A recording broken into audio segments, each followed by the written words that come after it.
Hello, I'm Ron Fox for Get Woodworking, and we're going to carry on talking about routers and some of the things you can do with them.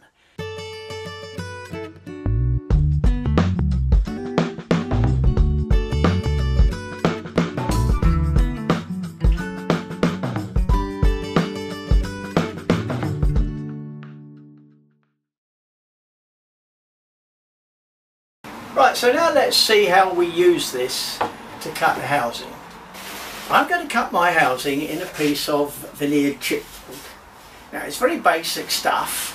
We all use it rather more than some people like to admit. And one of the things about it is that being chipboard and having a very thin veneer on it, it doesn't take to either rebating it or trying to plane it, putting it through your thicknesser perhaps, so that your board in its thickness matches the diameter of the housing you cut. With this stuff, you've got to make the housing fit the shelf board, and with this device you can. The first thing we're told to do is to mark the position of your housing. Well, you can't argue with that unless you're going to try to do it as a piece of completely free art. So I'll just put an arbitrary one in the middle of this board. The thing using this jig though that you have to remember is you mark the centre line of your housing. Put it where you can see it. There is the centre line of our housing. We're going to make a stopped housing. We're going to use this, and I've lined up that centre line in the notch with the centre line of my housing. When you try this the first few times, you might feel that you want to square that pencil line around the edge of the board so that you can place the jig a bit more accurately, but after a few times you'll just do what I did. Make the line, position that line on it. We clamp it.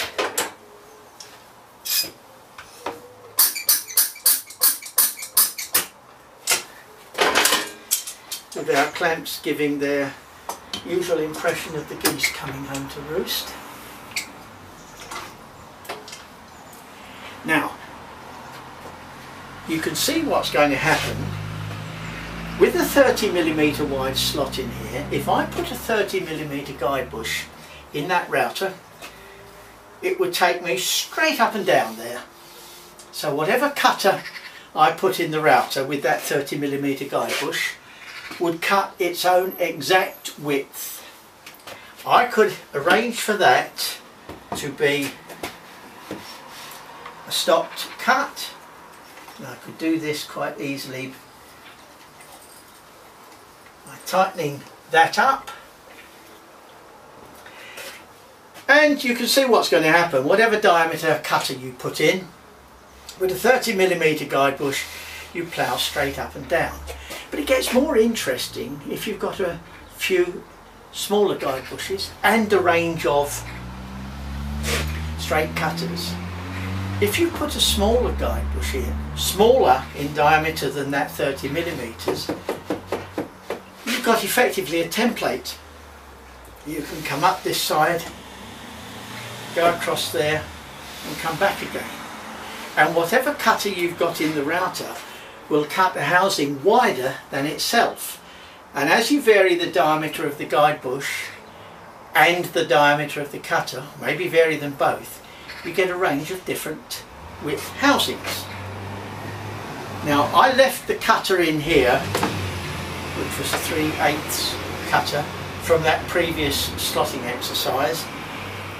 I picked up a medium-sized guide bush which happened to be 24mm, put that in the router, and I'm going to run that in this 30mm slot. Going to make a light cut as usual. Can hold the router the usual way round. So what we do, we plunge to the surface of the work as usual. We make a very shallow cut.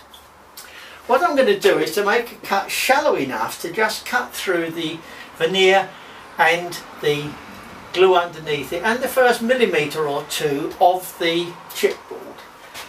The reason for that, I've got a piece here that might illustrate it. chipboard is made by rolling it. So when you look at any piece of chipboard, you'll find the outside millimetre or two is denser than the middle. So if you've got the veneer plus a bit of glue plus some dense chipboard, it will pay you to get the best results to make a very light initial cut just to get through the veneer and the glue and into the dense part, and then go to your full depth of cut, because you can see it, this isn't as bad by a long way as a lot of stuff, but you can see it gets a lot more open, and a lot of the time with this sort of stuff now you're cutting fresh air when you get into the middle of the board. So I've set the cut for a very shallow cut that's just going to go through the surface, the glue and the first millimetre or so of the dense part. Remember, I've got a 24mm guide bush in a 30mm slot, and I've got it with a 3/8 cutter in. My slot is still going to guide the guide bush and therefore guide the router, but this time, being wider, it's acting just like a template. So with my very shallow cut, I switch on, let it reach its running speed, close the lock,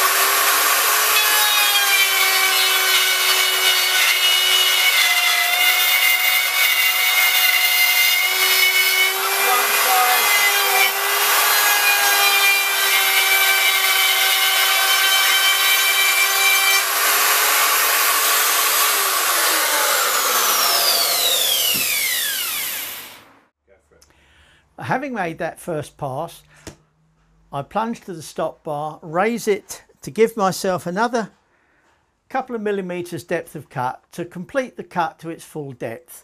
Usually you're looking at about 1/3 the thickness of the board for your housing. So here we are, I switch on, up the left side,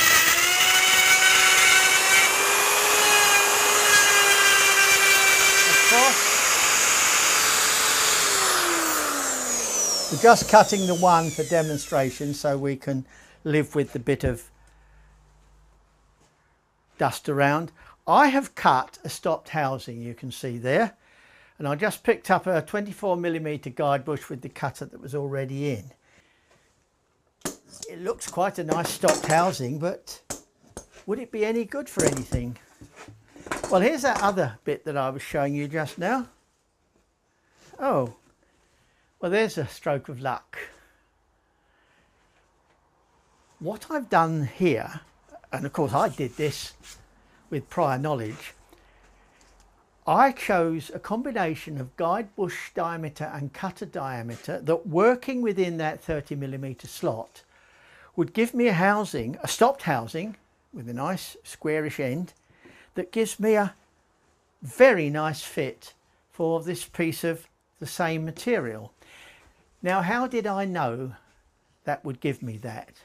Well, of course, the obvious answer is that I've done it before, but with the aid of something like this, one of the most useful things you can do is to acquire several guide bushes of different diameter. You will undoubtedly end up with several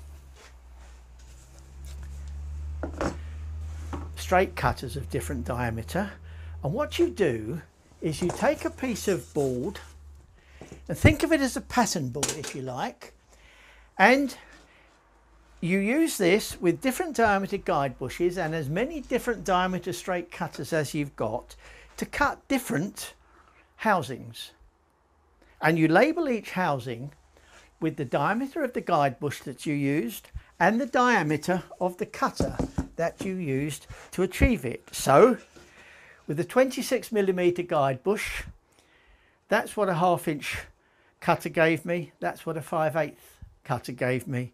A 24mm guide bush, which happens to be the one I've got in now, there's your 1/4 inch cutter, 8mm, 3/8 and so on. As the guide bushes get smaller, so the cut for a given diameter cutter gets wider because there's more room to move there. And I worked through until I used a 20mm guide bush with those straight cutters that would pass through the centre of it. Having done that, think of that as a pattern board, and the next time you have a housing or a carcassing job, take your pattern board, take a piece of your shelf board, try them on these different cuts, and you can consider yourself fairly hard done by if you find that you've got a job to do where you haven't got a housing that automatically fits the thickness of your shelf board. And of course what I've ended up here with is what I knew would happen when I put the 24mm guide bush and the 3/8 cutter in.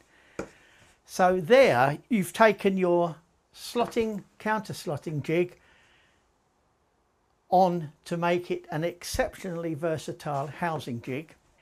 It's not specific to a particular router. Any router with guide bushes can be used with it.